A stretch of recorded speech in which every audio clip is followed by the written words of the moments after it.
Operation Tamil Nadu activate செய்த அமித்ஷா அப்படின்னு ஒரு பத்திரிகை செய்தி பரபரப்பாக வெளிவந்திருக்கு. இந்த செய்தியை தமிழக அரசியல் அப்படிங்கக்கூடிய பத்திரிகை வெளியிட்டிருக்கிறாங்க. இந்த செய்தி குறிப்பாக தாவேகா அரசை விஜய் சார்ந்த ஆட்கள் சமீபத்தில் பேசிய ஒரு விடயத்தை மையமாக வைத்து பாஜக, ஆர்எஸ்எஸ், அமித்ஷா தமிழ்நாட்டில் ஒரு புது ட்ரெண்டான பாலிடிக்ஸை உருவாக்குவதற்கான ஒரு முயற்சியில் ஈடுபட போகிறாங்க அப்படிங்கிறது குறித்து தான் தெளிவாக அந்த கட்டுரையில் போட்டிருக்கிறாங்க. அது ஒரு 2 பக்கம் கட்டுரை. அதில் சமீபத்தில் தாவேகாவினுடைய எம்எல்ஏ, அது மட்டும் இல்லாமல் தமிழ்நாடு சட்டமன்றத்தினுடைய சபாநாயகர் திரு ஜேசிடி பிரபாகர் அவர்கள் ஒரு நிகழ்ச்சியில் கலந்துக்கிட்டு பேசின விஷயம், அது மட்டும் இல்லாமல் தமிழ்நாட்டினுடைய நிதியமைச்சர் திரு மரிய வில்சன் பேசினது, இது எல்லாத்தையும் ஒன்றா எடுத்து வச்சு இதை மையமாக வச்சு ஒரு டார்கெட்டடான ஒரு ஓட் பேங்கை கிரியேட் பண்ணுறதுக்கு ஒரு ஆப்ரேஷன்ஸை தமிழ்நாடு முழுக்க எல்லா மாவட்டங்கள்லையும் இல்லை எல்லா கிளைகள்லையும் இந்த பிரச்சாரத்தை ஒரு மேற்கொள்றதுக்கான வேலை திட்டத்தை கொடுத்துருக்கிறதாக இந்த பத்திரிகை செய்தி சொல்கிறாங்க. சமீபத்தில் பார்த்தீங்க அப்படின்னா தமிழ்நாட்டினுடைய சட்டமன்றத்தினுடைய சபாநாயகர் திரு ஜேசிடி பிரபாகர் அவர்கள் ஒரு நிகழ்ச்சியில் கலந்துக்கிறார். கிறிஸ்தவ பேராயர்கள் நடத்திய ஒரு நிகழ்ச்சி. அதில் கருக்கலைப்பு குறித்து ஒரு எதிர்ப்புக்கான ஒரு பேரணி மாதிரி இதெல்லாம் நடந்தாங்க. அதில் பேசினாங்க. அதாவது அடிப்படையில் கருக்கலைப்பு செய்கிறது தப்பு அப்படின்னு கிறிஸ்தவ மதம் சொல்லுது. கிறிஸ்தவ மதத்தின் அடிப்படையில் கருக்கலைப்பு செய்யக்கூடாது, அது ஒரு மிகப்பெரிய பாவம் அப்படிங்கிறத அவர் முன்னிலைப்படுத்தி பேசுகிறாரு. அது மட்டும் இல்லாமல், அத்தோடு இல்லாமல் அவர் இன்னொரு முக்கியமான விஷயத்தை பற்றி பேசுகிறாரு. பைபிளின்படி நடந்ததால் தான் தாவேகா ஆட்சி அமைந்துள்ளது அப்படின்னு சொல்லி ஒரு வார்த்தை சொல்கிறார். நமக்கு தான் எல்லாம் தெரியும், நமக்கு மேலே கடவுள் இருக்கிறாரு, அந்த கடவுள் இயேசுநாதர் அந்த பைபிளின் அடிப்படையில் நடந்ததால தான் இன்னைக்கு தாவேகா ஆட்சியை தமிழ்நாட்டில் உருவாக்கியிருக்கு அப்படின்னு சொல்லி சபாநாயகர் பேசியிருக்கிறார். இந்த பேச்சு இன்னைக்கு இந்தியா முழுக்க ஒரு முக்கியமான டிஸ்கஷனாக மாறி இருக்கு. முதல்ல அபார்ஷன் குறித்தும் சரி, இல்லை இந்த விஷயங்களும் சரி, ஒரு பெரிய பேசுபொருளாக மாறிச்சு. இதை மையமாக வச்சு ஒரு ஆப்ரேஷனை அமித்ஷா அவர்கள் பிளான் பண்ணியிருக்காரு அப்படின்னு சொல்றாங்க. அடிப்படையில் ஜேசிடி பிரபாகர் அவர்கள் பேசுனதுல நமக்கு உடன்பாடு கிடையாது. அபார்ஷன் பண்ணக்கூடிய உரிமை அப்படிங்கிறது அது பெண்களுக்குரியது. அபார்ஷனே பண்ணக்கூடாது, பெண்கள் அப்படின்னா பிள்ளை பெற்றுக்கிறதுக்கு தான் அப்படிங்கக்கூடிய மனநிலை பழமைவாத மனநிலை. இவர் என்ன சொல்றாரு, ஒரு கரு உருவான உடனேயே உயிர் உருவாயிருச்சு, உயிரை கொள்றது பாவம் அப்படிங்கிற மாதிரியான ஒரு விஷயத்த சொல்றாரு. ஆனா இயல்பா காலங்காலமாக பெண்களை ஒரு குழந்தை பெற்றுக்கக்கூடிய மெஷின் மாதிரி இந்த ஊர் பார்த்துட்டு இருந்துச்சு. இந்த காலகட்டத்தில் தான் அபார்ஷன் வருது. அது ஒரு பெரிய வரவேற்பாக தான் இருக்கிறாங்க. ஒரு கரு உருவாகும் போதே அதை கலைக்கிறதுல தப்பு இல்லை அப்படிங்கிற மாதிரியான ஒரு பேச்சு போகுது. இதுக்கு எதிராக, மதத்துக்கு எதிராக இருக்குது அப்படின்னு அவர் போகிறாரு. இத்தோடு இல்லாமல் அவர் ஏதோ ஒரு வகையில் அந்த தாவேகா அரசு அப்படிங்கிறதே ஒரு கிறிஸ்தவ ஆசீர்வாதத்தால் கிடைச்ச அரசு அப்படிங்கிற மாதிரியான ஒரு ப்ரொஜெக்ஷனை முன்வைக்கிறாரு. இதை அவர் தெரியாமலாம் முன்வைக்கல. இதை அவங்க கட்சியில் இருக்கக்கூடிய எல்லாருமே தொடர்ச்சியாக தான் முன்வைக்கிறாங்க. அது ஜேசிடி பிரபாகராக இருந்தாலும் சரி, நிதியமைச்சர் மரிய வில்சன் சட்டமன்றத்தில் பேசும்போது, நான் ஒரு பான் கிறிஸ்டியன். அது என்ன பான் கிறிஸ்டியன் நமக்கு ஒன்றும் புரியலை. பான் கிறிஸ்டியன், எனக்கு கிறிஸ்தவ ஒரு மொழி சொல்லி கொடுத்துருக்கு, நீங்கள் தமிழில் ஏன் ஒழுங்காக பேசலை அப்படின்னு கேட்குறாரு. தயவு செஞ்சு தமிழில் ஒழுங்காக நல்லா பேசுங்க அப்படின்னு சொல்லி ரொம்ப நிதானமாக ரொம்ப பொறுமையாக அட்வைஸ் கொடுக்குறாரு ஒரு எம்எல்ஏ. அவர் கொடுத்த அந்த அட்வைஸை சரி சார் நான் பார்த்து பேசுகிறேன் சார் அப்படின்னு சொல்லலாம். இது என்னோட ஸ்டைல், இது என்னோட யூனிக், நான் இப்படி தான் பேசுவேன் அப்படின்னு சொல்லி, நான் ஒரு கிறிஸ்தவன் எனக்கு ஒரு மொழி சொல்லி கொடுத்துருக்கு அப்படியான ஒரு விஷயத்தை அவர் சட்டமன்றத்தில் பேசினது மிகப்பெரிய எதிர்ப்பு வந்துருச்சு. தமிழ்நாடு முழுக்கவே மிகப்பெரிய எதிர்ப்பு. அதுக்கு பிறகு அடுத்த நாளே சட்டமன்றத்தில் நான் ரொம்ப கோபமாக பிஹேவ் பண்ணிட்டேன் அப்படிங்கிற மாதிரிலாம் அவர் பேசினார். இந்த எதிர்ப்பு ஏன் தமிழ்நாட்டில் வந்துச்சு? அதாவது தமிழ் மொழி அன்பை போதிக்கலை, கிறிஸ்தவன் தான் அன்பை போதிச்சது அப்படிங்கிற மாதிரியான அவருடைய பேச்சு எடுத்துக்கப்பட்டுச்சு. அதுதான் ஒரு மிகப்பெரிய விமர்சனமாக மாறிச்சு. எல்லாருமே விமர்சித்தாங்க, கடுமையாக விமர்சித்தாங்க. ஆனால் தாவேகா தரப்பிலிருந்து உண்மையிலேயே இந்த விமர்சனத்துக்கு அவங்க பயந்தாங்களா அப்படின்னா அது கிடையாது. அவங்க ஒரு டார்கெட்டடான ஆடியன்ஸை வச்சிருக்கிறாங்க. அந்த டார்கெட்டடான ஆடியன்ஸுக்கு இந்த செயல்கள் இந்த விஷயங்களை திரும்ப திரும்ப திரும்ப திரும்ப அவங்க பேசுறாங்க. இன்னொரு பக்கம் ஆதவர்ஜனா திரும்ப ஒரு விஷயம் என்ன சொல்றாரு அப்படின்னா, இது சிறுபான்மையின மக்களுக்கான ஆட்சி, இது கிறிஸ்தவர், இஸ்லாமியர், தலித் மக்களுக்கான ஆட்சி அப்படின்னு சொல்லி இந்த கட்சியினுடைய ஓட் பேங்கை அவங்க பிராண்ட் பண்றாங்க. அந்த ஓட் பேங்கை கன்சாலிடேட் பண்ணக்கூடிய விஷயத்த எல்லா மேடைகள்லையும் திரும்ப திரும்ப திரும்ப செய்யறாங்க. அதை உறுதிப்படுத்துற மாதிரி தான் ஜேசிடி பிரபாகரா இருக்கட்டும், நிதியமைச்சர் திரு மரிய வில்சன் பேசுறதா இருக்கட்டும், இல்லை விஜய் அவர்கள் அவருடைய அறையில் இயேசுநாதர் படத்தை வச்சிருக்கிறது, இதெல்லாமே ஏதோ ஒரு வகையில் நாங்கள் தான் சிறுபான்மையினத்தினுடைய பாதுகாவலர்கள், சிறுபான்மை மதத்தை நாங்கள் உறுதியாக நம்புறோம், இது சிறுபான்மை மக்களுடைய ஆட்சி அப்படிங்கிற மாதிரி ஒரு ப்ரொஜெக்ஷனை உருவாக்க தொடர்ச்சியாக முயற்சி பண்ணிட்டே இருக்காங்க. ஸோ இதை தான் அமித்ஷா நமக்கான ஒரு சான்ஸாக பயன்படுத்தணும் அப்படின்னு பார்க்குறாருன்னு அந்த பத்திரிகை செய்தி வெளியிடுது. அதாவது தமிழ்நாட்டினுடைய வாக்காளர்களை போலரைஸ் பண்ணுறது, ஹிந்து நான் ஹிந்து, அதாவது இந்து மதத்தை ஏற்றுக்கொண்டவர்கள் அவர்கள் ஒரு சைடு போலரைஸ் பண்றது, இன்னொரு பக்கம் இந்து மதம் அல்லாத கிறிஸ்தவர்கள், இஸ்லாமியர்கள், தலித் மக்கள் பெரும்பாலும் வந்து இந்து மதத்தை ஏத்துக்க மாட்டாங்க. அப்படிங்கனால இந்த போலரைசேஷனை பண்ணணும் அப்படின்னு ஒரு அஜெண்டாவோட இந்த விஷயத்தை வந்து காய் நகர்த்தணும். தமிழ்நாடு முழுக்க இருக்கக்கூடிய மாவட்டம், கிளை எல்லா பிரிவுகள்லையுமே இதை ஒரு பிரச்சாரமா எடுக்கணும். இது வந்து கிறிஸ்தவ ஒரு மதத்துக்கு சார்பான ஒரு அரசாக செயல்படுகிறது, அப்படி ரெண்டாவது இந்து மதத்துக்கு எதிரான அரசாக செயல்படுது, இப்படி ஒரு ப்ரொஜெக்ஷனை வந்து உருவாக்குறதுக்கான முயற்சிகளில் இந்த ஆப்ரேஷன்ஸை வந்து இனிஷியேட் பண்ணியிருக்கிறதா தான் இந்த பத்திரிகை செய்தி சொல்லுது. அடிப்படையில் தமிழ்நாட்டை பொறுத்த வரைக்கும் எந்த காலகட்டத்திலையுமே சட்டமன்றங்களில் மதம் குறித்தான உரையாடல் எந்த காலத்திலையுமே இருந்தது கிடையாது. நான் ஹிந்து, நான் கிறிஸ்தவன், நான் இஸ்லாமியன் அப்படிங்கிற உரையாடல் எந்த காலத்திலையுமே இருந்தது கிடையாது. தமிழ்நாட்டு மண் அப்படிங்கிறது ஒரு பகுத்தறிவு மண். இன்னும் தெளிவாக சொல்ல போனால் பெரியார் உருவாக்கிய கடவுள் மறுப்பு கொள்கை இருக்கு இல்லையா, அந்த கடவுள் மறுப்பு கொள்கையிலிருந்து தான் திமுக உருவானது. அதனாலேயே திமுக மேலே தொடர்ச்சி ஒரு விமர்சனம் வச்சுக்கிட்டே இருந்தாங்க.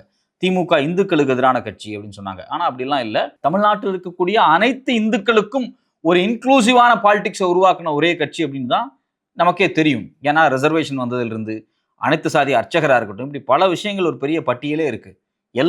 எந்தெந்த இந்துக்கள் கோயிலுக்குள்ள வர முடியாது, எந்தெந்த இந்துக்கள் கோயிலை விட்டு வெளியே நிறுத்தப்படணும், எந்தெந்த இந்துக்கள் மீது தீண்டாமை வந்து கடைபிடிக்கப்பட்டுச்சு, இதற்கு எதிராக போராடிய ஒரு முக்கியமான ஒரு அமைப்பு தான் சுயமரியாதை இயக்கம், பகுத்தறிவு இயக்கம். இதிலிருந்து வந்தது தான் திமுக. ஸோ அதில் சில பேர் கடவுள் நம்பிக்கையோடு இருக்கலாம். பட் ஆனால் கடவுள் நம்பிக்கை இருக்கும், மத வெறியோ மத நம்பிக்கையோ ஸ்ட்ராங்காக இருக்காது. கடவுள் நம்பிக்கையோடு இருக்கிறதுங்கிறது வேற, மத நம்பிக்கையோடு இருக்கிறது அப்படிங்கிறது வேற. என்னுடைய மதம் தான் சிறந்தது, என்னுடைய மதத்தின் ஆசீர்வாதத்தால் தான் இந்த ஆட்சி வந்திருக்கு, என் மதம் தான் வந்து பெருசு அப்படின்னு எப்படி பாஜக RSS நினைக்கிறதோ அது போன்ற நினைப்பு ஒரு நாளும் தமிழ்நாட்டில் எந்த மதத்துக்காரங்கள்ட்ட இருக்காது. கடவுள் நம்பிக்கை இருக்கிறவங்க யார் வேணாலும் கும்பிட்டுக்குவாங்க. ஸோ அப்போ புதுசாக தமிழ்நாட்டில் இது மாதிரியான ஒரு ட்ரெண்ட் செட்டிங்கை வந்து தாவேக்கா இனிஷியேட் பண்ணுதோ, அந்த இனிஷியேட்டுக்கு ஏற்ற மாதிரியான ஒரு அரசியலை வடிவமைக்கிறதுக்கு அமித்ஷா முயற்சி பண்றாரோ அப்படிங்கிற ஒரு கேள்வி நமக்கு வருது. இதுல குறிப்பா இன்னொரு விஷயம் இங்க நம்ம பேச வேண்டியதா இருக்கு. நான் ஒரு பான் கிறிஸ்டியன், இயேசு இதை சொன்னார், நாங்க வந்து சிறுபான்மையின மக்களுக்கான ஆட்சி அப்படின்னு ஆதவர்ஜுனால இருந்து, JCD பிரபாகர்ல இருந்து, மரிய வில்சன்ல இருந்து எல்லாருமே தொடர்ச்சியா பேசிட்டு இருக்காங்களே, இவங்கள்ட்ட நாம கேட்கக்கூடிய ஒரே ஒரு கேள்வி என்ன அப்படின்னா, FCRA அப்படிங்கக்கூடிய ஒரு முக்கியமான சட்டத்தை இந்த பாஜக அரசு கொண்டு வர்றாங்க.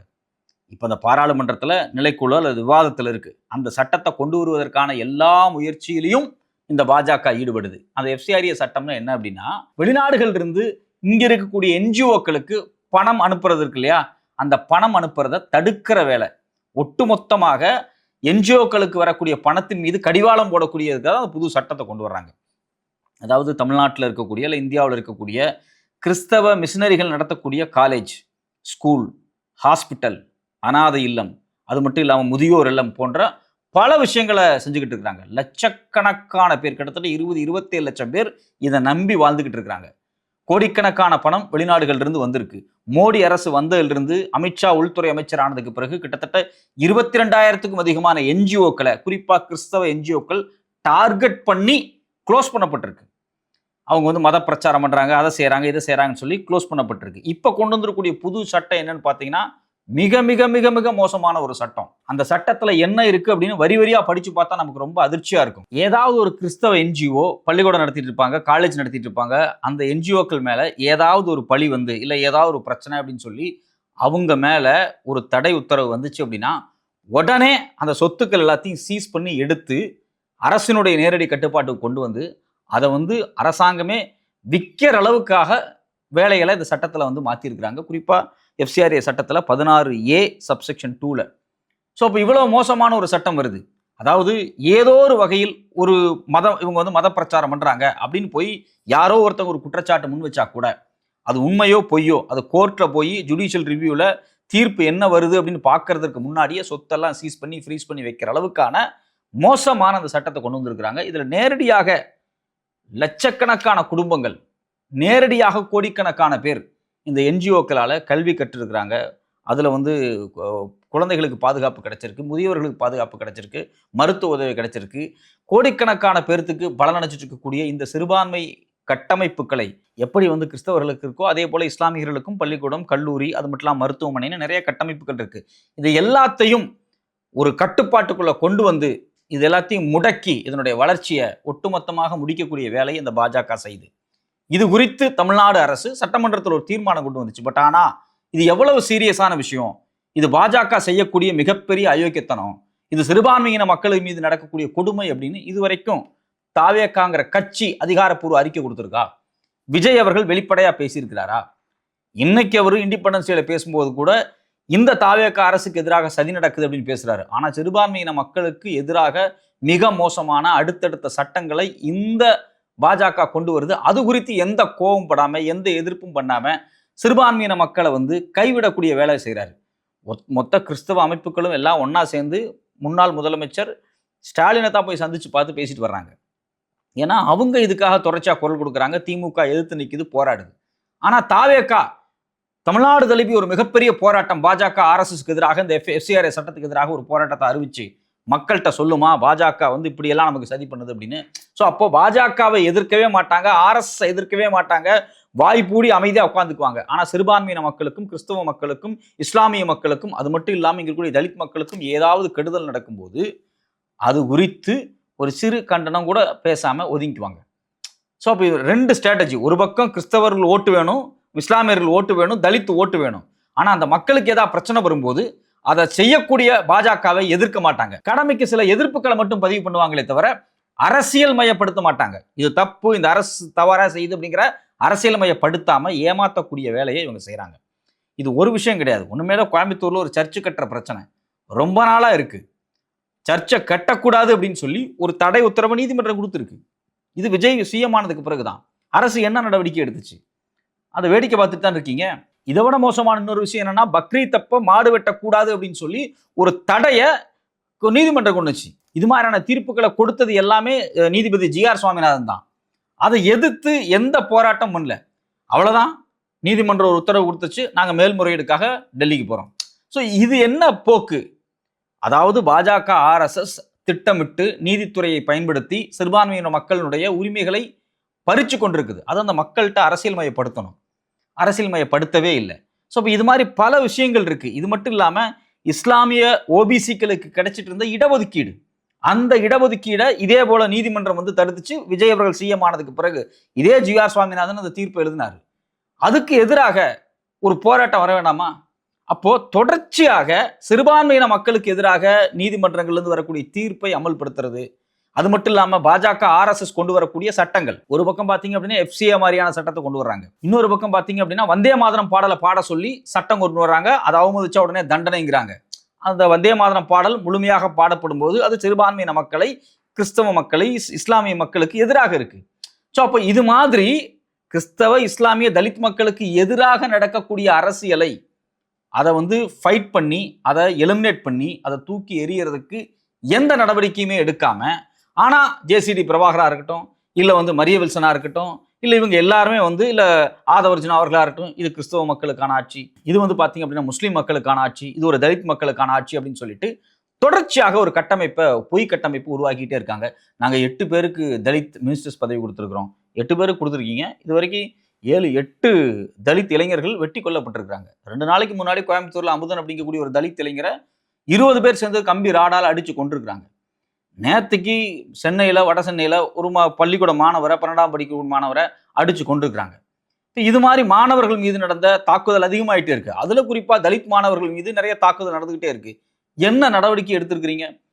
ஆணவ படுகொலைக்கு எதிராக சட்டம் கொண்டு வரணும் அப்படின்னு பல நாள் போராட்டம் நடந்திருக்கு. இதுவரை நீங்க கொண்டு வந்திருக்கிறீங்களா? ஸோ அப்ப ஆனா இந்த மக்களுடைய வாக்குகளை வாங்கி கொண்டு சேகரித்து கொண்டு இந்த மக்களுக்கு துரோகம் செய்கிறதா இந்த தாவேகா அரசு? அப்ப ஏதோ ஒரு வகையில் இதை ஒரு கிறிஸ்தவ அரசாக, ஒரு முஸ்லிம் அரசாக, ஒரு சிறுபான்மை அரசாக தனக்குள்ள ஒரு பிராண்ட் பண்ணிக்கிறதுனூடாக தமிழ்நாட்டில் பாஜகவை வளர்க்கறதுக்கு, ஆர்எஸ்எஸ் வளர்க்கறதுக்கு நேரடியான வேலையை இவங்களே செய்யறாங்களா அப்படின்னு நமக்கு ஒரு கேள்வி வருது. ஒரு நாளும் தமிழ்நாட்டில் பாஜகவால, ஆர்எஸ்எஸ் நாமெல்லாம் இந்துக்கள் அப்படின்னு சொல்லி ஒரு அமைப்பை வளர்க்க முடியாது, செல்வாக்கை உருவாக்கவே முடியாது. தமிழ்நாட்டு மண் அப்படிங்கிறது யார் யார் என்னென்ன கடவுள் நம்பிக்கையில வேண்டுமானாலும் இருப்பாங்க, ஆனா மதத்தின் மீது பெரிய நம்பிக்கை இருக்காது. எல்லாரும் சாமி கும்பிடுவான், மாரியம்மனையும் போய் கும்பிடுவாங்க, அதே மாதிரி சர்ச்சுக்கு போய் மேரியம்மாவையும் கும்பிடுவாங்க. அது ரொம்ப இயல்பான ஒரு விஷயமா இருக்கும் தமிழ்நாட்டில். பட் ஆனா இங்க இந்த போலரைசேஷன் நடப்பதற்கான சூழலை எதிர்பார்த்து பாஜக வெயிட் பண்ணி கொண்டிருந்ததை இந்த அரசு செய்கிறதா அப்படிங்கிற ஒரு கேள்வி வருது. தமிழ்நாட்டினுடைய மத நல்லிணக்கம் அப்படிங்கிறத சீர்குலைக்கிற மாதிரியான வேலைகளை பாஜக தொடர்ச்சியா செய்ய முயற்சி பண்ணிக்கிட்டே இருக்கு. அது தமிழ்நாட்டில் ஃபெயிலியர் ஆகிட்டே இருக்கு. அந்த ஃபெயிலியரை பாசிட்டிவா மாத்துறதுக்கான ஒரு அரசியல் அடித்தளத்தை இவங்க போடுறாங்களா அப்படிங்கிற கேள்வி வந்திருக்கு.